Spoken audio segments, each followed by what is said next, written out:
Hey guys, Jasper Engines and Transmissions, Elite Series Angler Chad Morgan Taylor with a few trailer maintenance tips for you.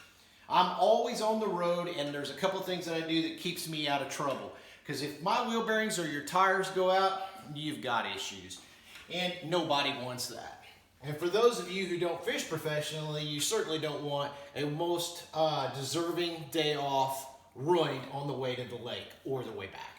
So, while you're home in a controlled environment, grab a floor jack, put it underneath there, grab the tire on each side, give it just a shake side to side, top to bottom.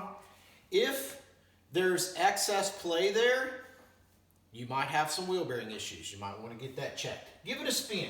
Is there any unusual noises that you hear coming from what could possibly be a bad wheel bearing? Or do you have a brake caliper and brake pads that need some attention?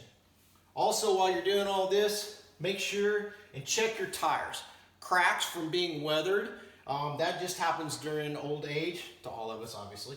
And uneven wear, inside and outside specifically. That could give you an indicator that you've got some alignment issues going on with your axle, and obviously they need to be addressed right away. And look for any exposed cords or anything unusual.